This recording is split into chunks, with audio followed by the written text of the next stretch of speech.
Good evening and thanks for joining us. This is NTD Business and I'm Paul Greaney. A Senate committee holds the first federal hearing on election fraud today. The chairman of the committee says this is just the beginning. A new report alleges private money from Mark Zuckerberg was used to undermine the 2020 election. It says it allowed local officials to bypass state protocols and violate election laws. And a new study says the New York City exodus could cost the city $34 billion in lost income. We hear from one of the researchers. We start with some updates on the disputed election. Today, the chairman of the Senate Homeland Security and Governmental Affairs Committee says discussion on the integrity of the 2020 election shouldn't be controversial. He wants to restore confidence in the country's election system since many Americans don't believe the result is legitimate. He says today's hearing, the first at federal level, is just the first part of its investigation, the initial gathering of information. I like to think of this hearing as a demonstration that freedom to obtain and distribute information to the public. There's nothing dangerous about that. It is essential to our freedom. It's essential to our country, to our democratic republic, and is essential if we're going to restore confidence in this election system we have. Democrats mainly read from pre-prepared statements and outright dismissed the fraud claims. They told people just to look at the number of cases rejected by the courts. But Republican Senator Rand Paul argued the courts didn't even consider the accusations. They just threw them out in technicalities or for lack of standing. The courts have not decided the facts. The courts never looked at the facts. The courts don't like elections, and so they stayed out of it by finding an excuse, standing or otherwise, to stay out of it. But the fraud happened. The election in many ways was stolen. And Trump attorneys in two different states say they weren't giving a fair shot in court either. Jesse Banal in Nevada says a judge limited the number of witnesses, wouldn't allow live testimony, and even made it difficult for him to show his 150,000 instances of voter fraud. And then when it went to the Supreme Court of Nevada, they gave us 2 hours to brief the issues before immediately coming down with a decision. A record was over 8,000 pages long. We were never fully considered by those courts. They never took a good hard list at hard evidence. And the former head of a government agency that said the 2020 election was actually the most secure in history was there. President Trump actually fired him after those comments. Today, he stood by his comments, but says his work was only on the security of the technology and other similar things. He didn't cover voter fraud in general. Today, he acknowledged voting equipment shouldn't be connected to the internet, but admitted some of it actually was. Some may have modems that are typically disabled, but in certain states, I believe in Wisconsin, some are temporarily activated to transmit some counts. And Krebs says that even if there are problems with the election technology, there's always a paper ballot record. But the Trump attorney we heard earlier highlighted that the courts wouldn't even give him access to the paper trail. The committee chairman recognized that. I think that there are multiple controls in place throughout the system. If there is a legal mechanism at the back end that allows for independent third-party auditing. But that's the problem. The legal system didn't allow for the transparency. Okay, you can talk about all these controls up front, but then in the end, where there are affidavits signed and people are making charges, when you can't obtain the evidence to actually try it in court, and your evidence is denied in court, do you understand how that frustrates people? And that's the problem. That's why there's suspicions, because this was not, in so many cases that we've heard about, a transparent process. And in other news, Georgia Senator Kenny Loeffler says she's open to objecting to electoral college votes during the upcoming congressional session. It's one of President Trump's possible paths to victory. We told you yesterday about the dueling electors. Well, on January 6th, when Congress meets to count the electoral college votes, it needs at least one member of the House and one senator to challenge a state's votes. Several congressmen, including Alabama's Mo Brooks, says they'll object. But no senator has committed to joining the objection yet. Besides Georgia's Loeffler, several senators say they're also open to objections, but other senators have either dismissed the idea or say they won't support it. If at least one senator and one representative objects to the state's vote, then two chambers will vote on the objections separately. It would need a majority vote in each chamber for the votes to be nullified. And the new report alleges private money was used to undermine the 2020 election. That includes $500 million from Facebook's Mark Zuckerberg. NTD's Patrick Hayden reports. In Virginia, former Kansas Attorney General Phil Kline issued a report detailing Mark Zuckerberg's financial support of left-leaning election organizations. It is government's job to manage elections, and it must do so without a thumb on the scale and without private interests dictating how those elections are to be implemented. Kline claims that Zuckerberg's $500 million of election funding encouraged lawlessness and destroyed confidence in the electoral system. America understands that there are serious problems with these elections, and its citizens are demanding that this not happen again, and that this investigation and the influence of private monies in this election through the purchase of local election officials and offices dictating how they manage the elections not ever happen again, and that we come to understand what occurred during this election.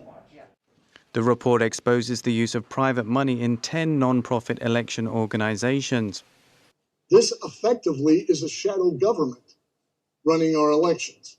$500 million into the hands of state and local officials who, in turn, allowed those private organizations and private interests to have access to sensitive and private information of American citizens that was of value to political parties and monetized for interests on the left.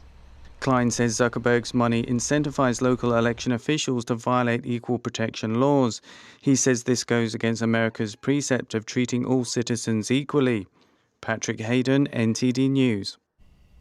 And who exactly owns Dominion voting systems that were used across the country in the 2020 election?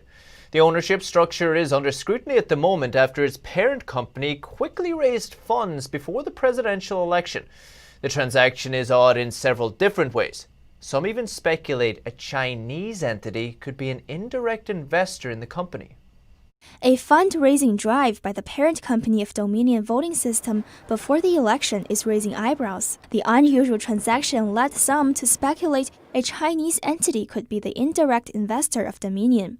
The voting machine maker was acquired by New York-based private equity firm Staple Street Capital in 2018. This October, Staple Street raised $400 million with the help of UBS Securities LLC.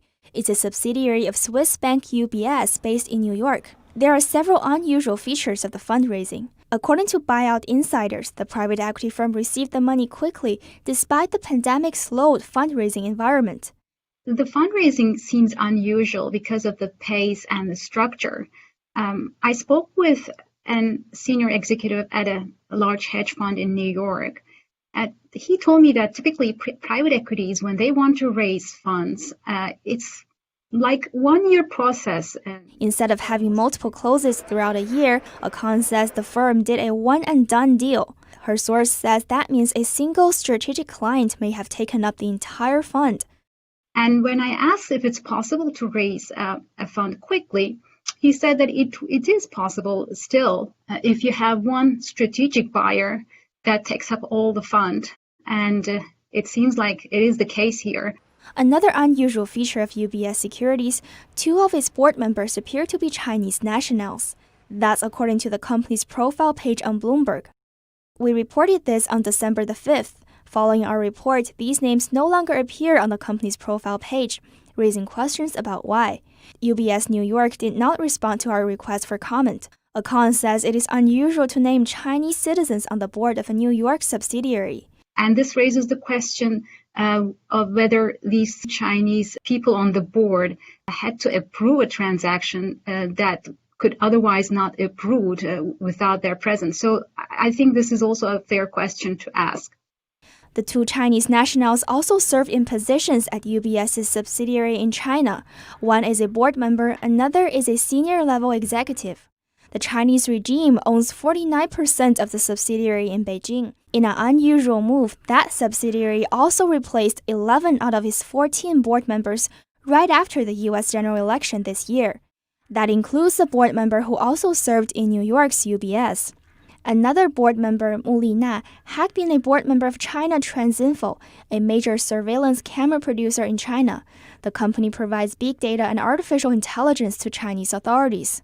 Attorney Lin Wood tweeted on December 1st that Communist China purchased Dominion Voting for $400 million. He did not elaborate on the details of the alleged connection between China and Dominion. In response to allegations, Dominion published a statement saying the company is a nonpartisan American company and that they have no ownership ties whatsoever to UBS and the government of China. Penny Zhou, NTD News. And in business news, stocks ended with mixed results on Wednesday, with the Dow down about 45 points or 0.15%. S&P 500 was up nearly 7 points or 0.18%. The Nasdaq gained 63 points or 0.5%. The Federal Reserve says it'll keep buying bonds to boost the economy. It's also keeping the short-term interest rates at nearly zero. November retail sales were down 1.1%, the biggest drop in 7 months, and steeper decline than expected. Bitcoin, though, smashed through the $20,000 mark for the first time ever, a new record for it. Cryptocurrencies gained more than 170% this year.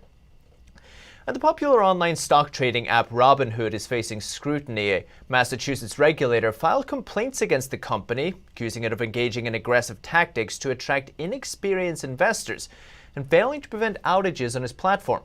The state's top securities regulator says Robinhood has a duty to protect its customers and their money. But the complaint alleges Robinhood allows inexperienced customers to make an unlimited number of trades without first screening them. The complaint also says Robinhood lures inexperienced users with free stock trades and encourages users to treat it like a game and keep using it. The regulator wants to fine Robinhood and order an independent review. Robinhood says it will cooperate with any regulators. Robinhood has 13 million users. Its market valuation is $11 billion. And Congress may finally pass a virus relief bill. Leaders on both sides expressing confidence they could reach a deal soon. It could pass both chambers within days. Senate Majority Leader Mitch McConnell says they're determined to get it done. We made major headway toward hammering out a targeted pandemic relief package that would be able to pass both chambers with bipartisan majorities. We committed to continuing these urgent discussions until we have an agreement. And we agreed we will not leave town until we've made law. McConnell says the bill will likely include money for vaccine distribution, the Paycheck Protection Program, and unemployment benefits. One Democrat says it could also include direct payments to Americans. And a gym owner says he's being fined over $1 million for defying lockdown orders in New Jersey, but he says the science is actually on his side. Here's a message from the owner that went pretty viral on social media. It's gotten over 10 million views.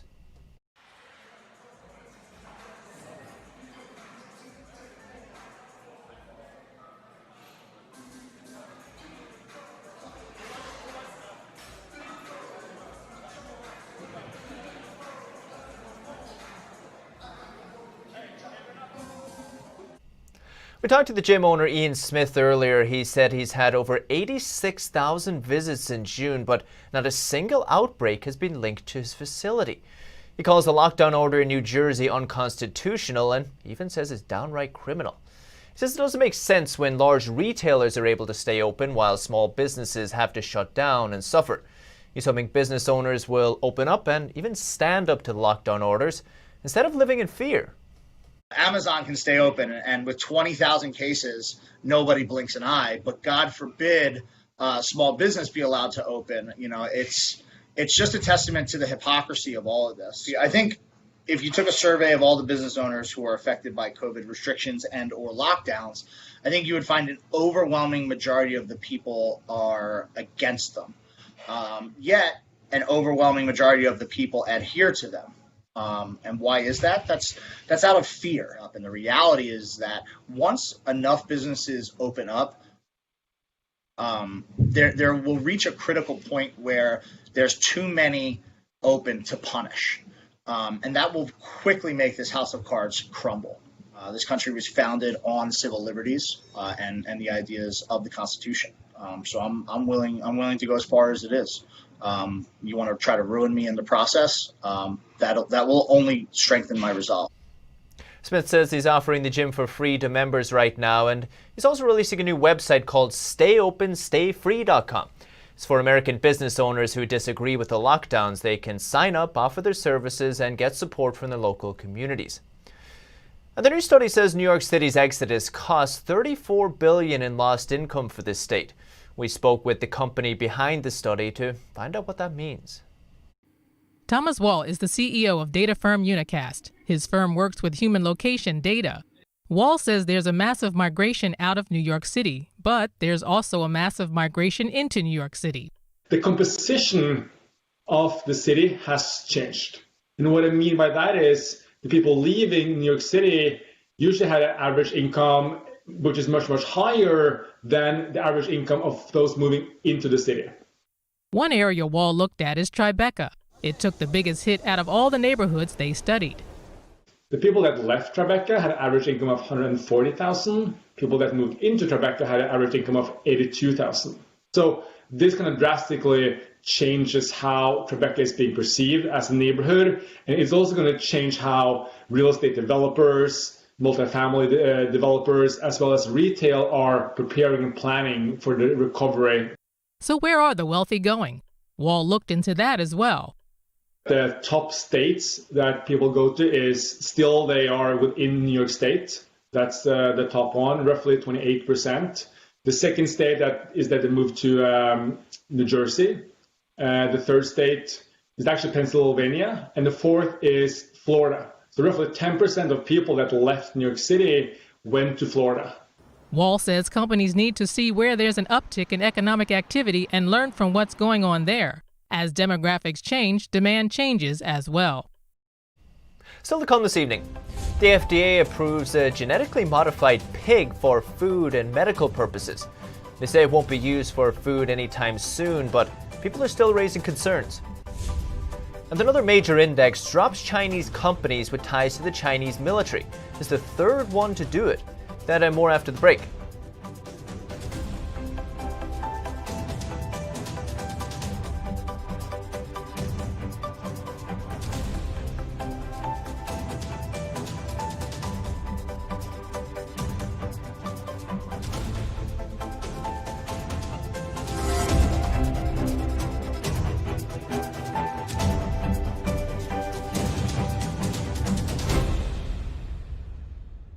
What does it mean to devote your life to the truth? Does it mean investigating communist subversion here in America?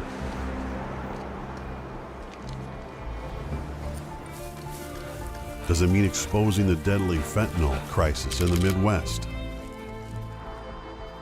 Or spending late nights and covering deep government corruption? Does it mean persevering over 20 years? Even after 4 masked men set one of our printing presses on fire last year. Because at a time when America's traditional values are under attack,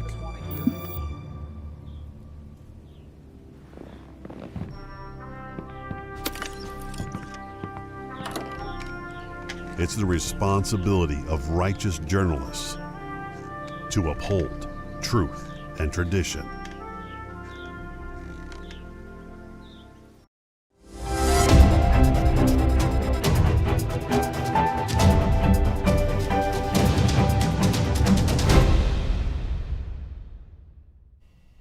U.S. regulators have approved a genetically modified pig for food and medical products. It's the second GMO animal to get the green light for human consumption, but the company behind it says there are no imminent plans to sell it for meat. The pig is genetically engineered to get rid of a type of sugar which can cause allergic reactions in some people. The sugar often finds its way into medications or cosmetics or food.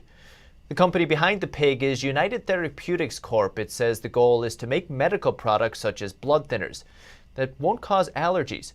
The pig, called Gall Safe, has commercial potential to be sold for meat, but the company says it doesn't know when it will start to do that yet. One nonprofit, though, is raising concerns, saying the meat from the pigs wasn't tested in people with the allergies. Another organization says the FDA didn't give the public a chance to comment. The FDA already approved a genetically modified salmon for human food. The one nonprofit organization then sued the FDA over it. The same group says it's reviewing the FDA's decision over the pig. And the MSCI index is dropping Chinese stocks on a US blacklist. It's the third major index to make the move following a US ban on owning the companies. MSCI is removing 7 Chinese firms from its global indexes. It includes SMIC, China's largest chipmaker, and Hikvision, a surveillance company that provides equipment for China's detention camps in Xinjiang. The White House welcomed the news. A spokesperson said, "For years, American investors have unknowingly financed Chinese communist military companies, which helped the People's Liberation Army threaten U.S. service members. Under President Trump's leadership, this is coming to an end." Although MSCI is deleting the firms from some indexes, it says it will launch new parallel indexes that retain the securities. Last month, President Trump signed an order barring Americans from investing in Chinese companies that support China's military.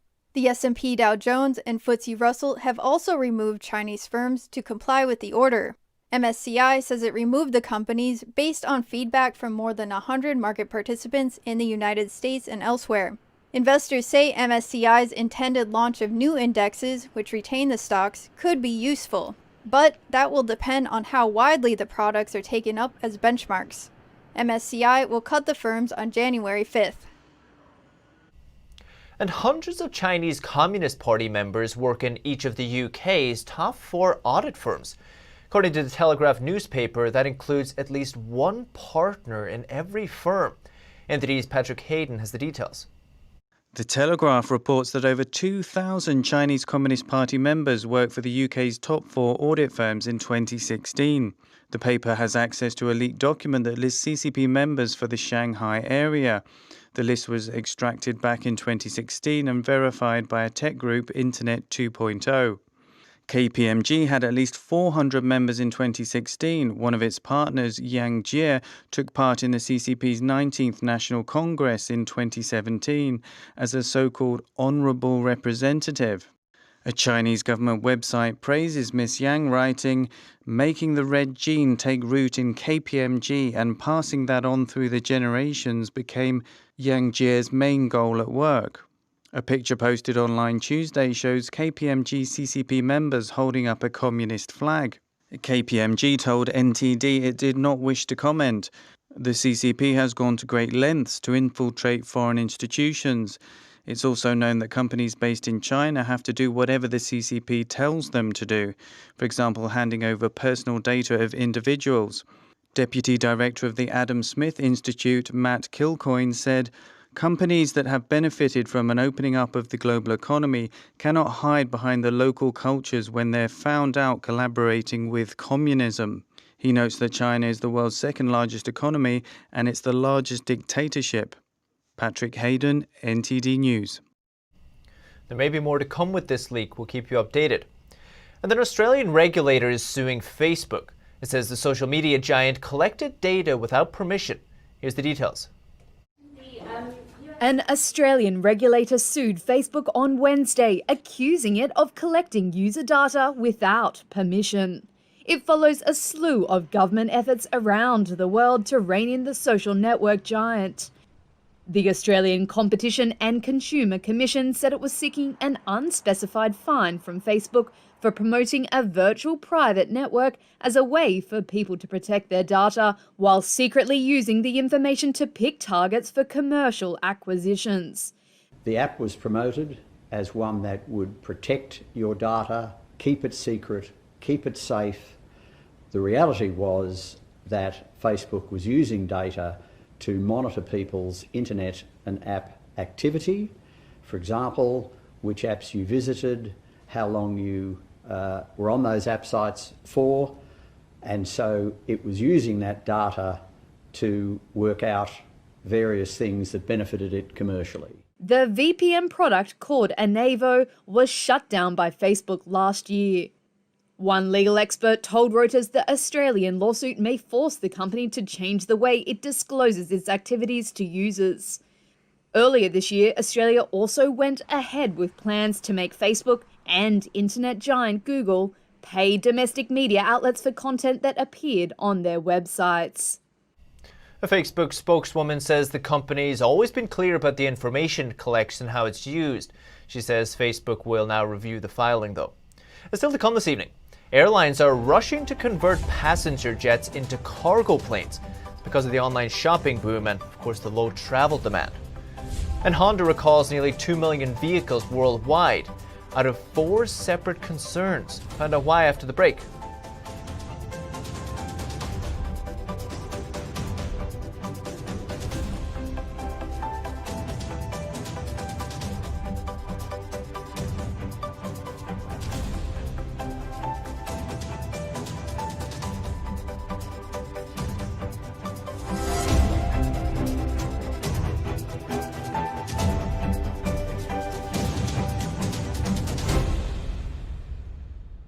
Is deep-sea fish oil really healthy?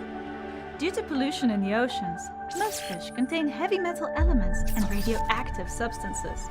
That's why it's so important to choose a pure source of omega-3. Puritang green vegetable omega-3 is made from purslane and perilla seeds, which are rich in nutrients and minerals, especially vitamins A, D, E, calcium, and iron.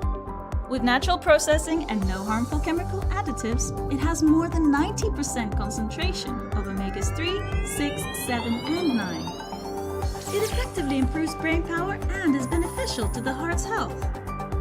Puritang omega-3 does not smell of fish and contains no pollutants, so both adults and children can safely and easily consume it over a long period of time. Puritang green vegetable omega-3. Eat 2 a day and you'll feel brand new.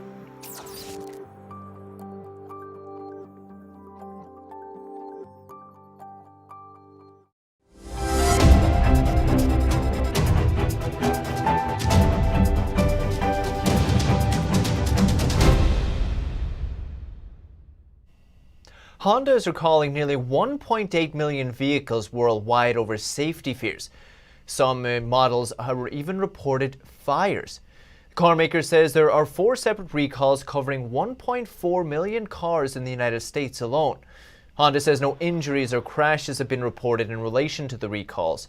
One US recall covers about 270,000 of its CR-V vehicles. They're replacing power window master switches, which have been linked to 16 fires. The CR-Vs in question are from the years 2002 to 2006. Another recall covers over 700,000 vehicles in the US. That's for a programming flaw that could lead to malfunction of electronic components. And airlines and leasing firms around the world are rushing to convert old passenger jets into freighters. They're betting on a boom in e-commerce as the value of old planes falls. Older passenger jets are getting a new lease of life in an industry devastated by the global pandemic. As lockdowns and border closures have all but ended international tourism, there has been a rush to permanently convert older passenger jets into freighters. Normally, about half of the world's cargo is carried in the bellies of passenger planes, but the hit to global travel has left the world more reliant on dedicated cargo planes, and a boom in e-commerce is pushing up demand. It has created a huge opportunity for passenger-to-freighter conversion companies. Israel Aerospace Industry is one such firm, and Yusuf Malamed is its general manager. So the e-commerce is definitely pushing the needs for freighters, and for freighters from point to point, not belly freighters that are less available for the market. Freighter conversions have become even more attractive as old planes have seen their value plunge, some models down by as much as 47% since the start of the year. Aviation analytics firm Cerium expects the number of passenger-to-freighter conversions globally to rise by 36% to 90 planes in 2021 and to 109 planes in 2022. Firms are betting on air freight demand, which was weak before the pandemic, remaining strong for years to come. But analysts have warned that shortage can quickly turn to overcapacity. But for now, the conversions are allowing for aviation maintenance, repair, and overhaul groups to offset some of their business losses. That's the latest business updates for today, but you can still catch NTD Evening News at 6:30 p.m. Eastern. They'll have in-depth coverage of the election. For NTD Business, that's all for today. Thank you for watching. We'll see you tomorrow.